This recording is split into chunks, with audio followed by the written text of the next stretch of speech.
कुमार मिश्रा इतिहास विषय के साथ आपके बीच उपस्थित हूँ। सरस्वती ग्रुप ऑफ कॉलेजेस के इस डिजिटल प्लेटफॉर्म पर आप सभी का स्वागत है।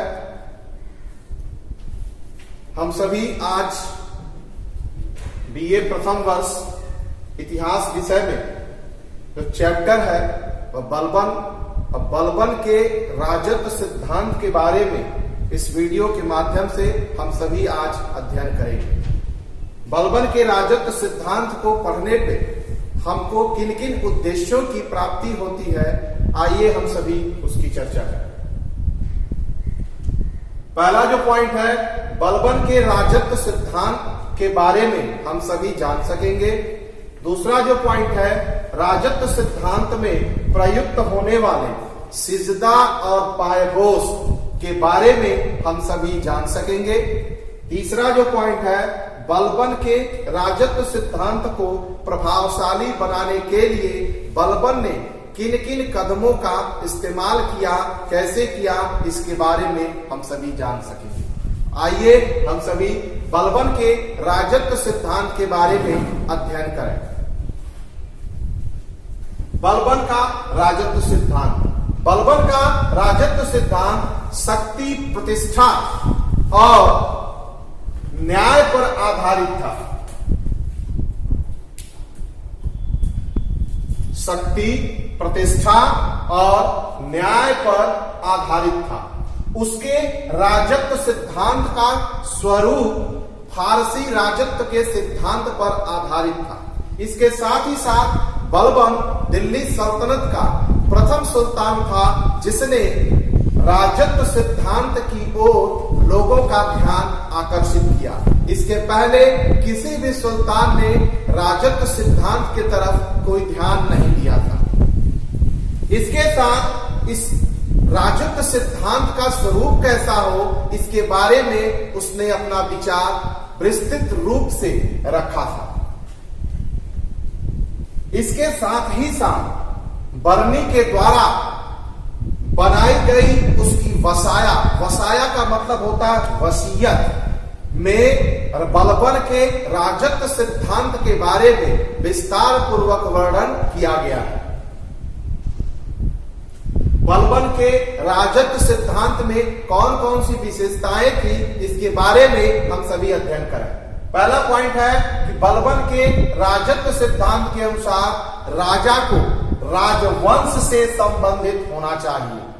फिरदौसी के द्वारा रचित शाहनामा में उसने स्वयं को अफरासियाव वंशज का बताया है, लेकिन इस वंशज की प्रमाणिकता इतिहासकारों ने नहीं की है। आगे चल करके उसने राजत्व में उच्च कुल और निम्न कुल के व्यक्तियों में अंतर स्थापित करने के महत्व को महत्वपूर्ण बताया है। दूसरा पॉइंट है, बलबन ने राजत्व को एक दैवीय संस्था मानते हुए कहा है कि सुल्तान पृथ्वी पर ईश्वर का प्रतिनिधि होता है, यानी कि ईश्वर का प्रतिनिधि, इसको नियाबत एक खुदाई भी कहा गया है। इसके साथ ही साथ उसका स्थान केवल पैगंबर के बाद ही होता है। सुल्तान को कार्य करने की प्रेरणा व शक्ति ईश्वर या अल्लाह के द्वारा प्राप्त होती है। अतः किसी भी साधारण जनता को उसके द्वारा किए गए न्याय या कार्य या किसी भी कार्यों की किसी भी प्रकार से कोई भी आलोचना नहीं करनी चाहिए। बलबन के राजत्व के अनुसार सुल्तान का हृदय ईश्वर की कृपा का विशेष भंडार होता है, यानी कि ईश्वर की कृपा, कोई भी हम अगर बुरे हालात से अगर गुजरते हैं तो हम सीधे भगवान या अल्लाह या ईश्वर, जिसको अपना हम इष्ट मानते हैं, हम उसके पास पहुंचते हैं और अपनी विनती करते हैं कि हमको इस कष्ट से, इस समस्या से उबारिए। तो ठीक उसी प्रकार बलबन ने भी अपने आप को कहा कि सुल्तान का हृदय ईश्वर की कृपा का विशेष भंडार है, यानी कि किसी भी प्रजा को, किसी भी जनता को किसी प्रकार का कोई कष्ट है तो सीधे हमारे पास आए और उस समस्या का निदान हम अपने हिसाब से करेंगे। अतः एक अनुग्रही सुल्तान को सदा अल्लाह के संरक्षण के छत्र में रहना चाहिए। अगला पॉइंट है, बलबन के राजत्व के अनुसार सुल्तान का निरंकुश होना आवश्यक है। उसने अपने पुत्र बुगरा खां से कहा था कि सुल्तान का पद निरंकुशता का सजीव प्रतीक है, किंतु बलबन का यह भी कहना था कि ईश्वर एक व्यक्ति को सुल्तान का पद इसलिए प्रदान करता है ताकि वह प्रजा के कल्याण के लिए कार्य करे और अपने कर्तव्यों के प्रति सदा सजग रहे। बलबन ने भव्य दरबार, दिखावती मान मर्यादा व सुल्तान की प्रतिष्ठा को राजत्व के लिए आवश्यक माना। उसने कहा कि सुल्तान का जो स्वरूप होना चाहिए वह वैभवपूर्ण होना चाहिए, दिखावती होना चाहिए। उसके आसपास लंबे लंबे 7-7 फीट के बलिष्ठ भुजाओं वाले नंगी चमचमाती हुई तलवारों को लेकर के उसके आगे पीछे खड़े होने चाहिए, जिससे दूर से ही लोगों को लगे कि हाँ कोई व्यक्ति, कोई सुल्तान या कोई राजा खड़ा है और वह गुजर रहा है या उसका आगमन हो रहा है। तो साम्राज्य में एक भय का माहौल भी बनना चाहिए। ये उसके राजत्व सिद्धांत का एक अहम हिस्सा भी था। सुल्तान की प्रतिष्ठा की स्थापना। बलबन ने सुल्तान की प्रतिष्ठा को स्थापित करने के लिए अपने आचार, विचार और व्यवहार में कई प्रकार के उसने परिवर्तन किए। उसने सबसे पहले सामान्य जनता से मिलना जुलना बंद कर दिया, अपने आप को एकाकी लगा रहने, इसके साथ साथ गंभीर लगा होने, इसके बाद ही साधारण जनता से उसने पूर्णतया मिलना बंद कर दिया। राज दरबार में केवल उसका वजीर ही उससे बातचीत कर सकता था और न कोई भी उससे बात नहीं करता था। इसके साथ ही साथ मैं आप लोगों को बताऊं कि वह जब दरबार में उपस्थित होता था तो दरबार में किसी को भी हंसना या रोना यह पूर्णतः वर्जित था।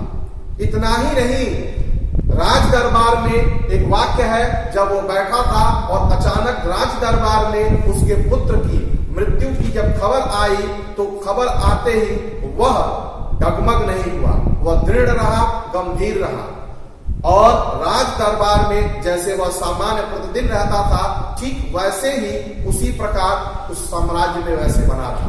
वो बात अलग है जब दिल्ली दरबार की साम्राज्य में जो समस्याएं थी, समस्याओं को सुनने के बाद जब वो अपने कक्ष में गया तो अपने पुत्र की मृत्यु का समाचार सुनाई तो पहले ही पड़ गया था दरबार में ही। वह जा करके अपने शयन कक्ष में फूट फूट करके रोया था, लेकिन वह दरबार में एक संदेश दिया कि मेरे पुत्र के मृत्यु के बाद भी मैं दरबार में किसी के सामने अपने आंख से आंसू नहीं बनाया। इस सिद्धांत के द्वारा उसने अपने राजत्व के सिद्धांत को एक नया, एक अनूठा छाप प्रस्तुत किया। उसके बाद उसने अपने प्रतिष्ठा में वृद्धि करने हेतु दरबार में सिजदा और पायपोस की गैर इस्लामिक परंपरा को स्थान दिया। सिजदा का मतलब होता है घुटने पर बैठ करके सिर झुकाना।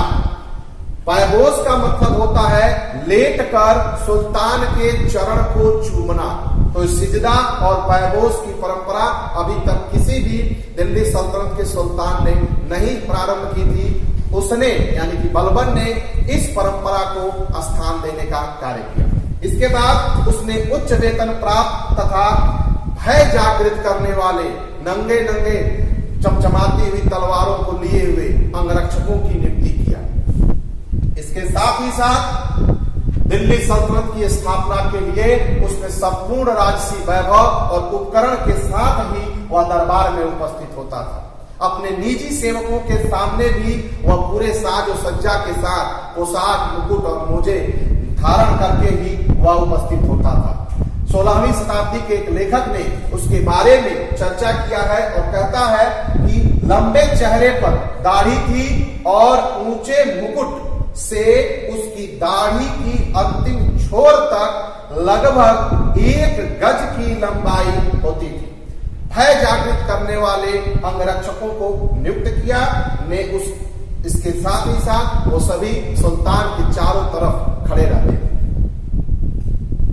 साम्राज्य में फारसी परंपरा को कायम रखने के लिए उसने गद्दी पर बैठने के तुरंत बाद अपनी दिनचर्या व अपनी आदतों में परिवर्तन किया।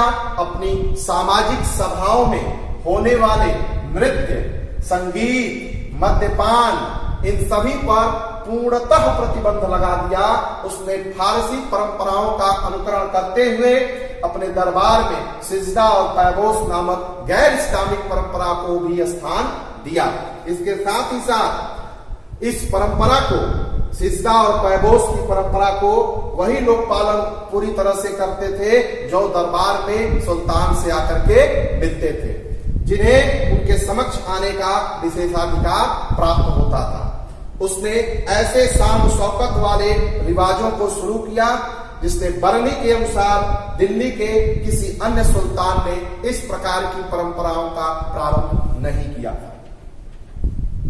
आइए हम सभी चर्चा करते हैं इस चैप्टर से कौन कौन से महत्वपूर्ण प्रश्न बन सकते हैं। पहला प्रश्न है, बलबन का राजत्व सिद्धांत किस पर आधारित था?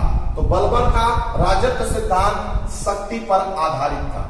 दूसरा प्रश्न है, पायबोस का क्या तात्पर्य है? तो पायबोस का तात्पर्य चरण चुंबन से है। तीसरा प्रश्न है, नियाबत ए खुदाई का तात्पर्य किससे है? तो ईश्वर के प्रतिनिधि होने से इसका तात्पर्य। अगला क्वेश्चन है, राजत्व सिद्धांत में प्रयुक्त शब्द वसाया का क्या अर्थ होता है? तो वसाया का मतलब वसीयत। अगला प्रश्न है, दिल्ली सल्तनत के किस सुल्तान ने नृत्य, संगीत व मद्यपान पर पूर्णतः प्रतिबंध लगाया? तो बलबन ने इन सभी चीजों पर, नृत्य पर, संगीत पर और मद्यपान पर पूर्णतः प्रतिबंध लगाया। इसी के साथ हम सभी फिर आपसे नेक्स्ट वीडियो में मिलते हैं। Thank you.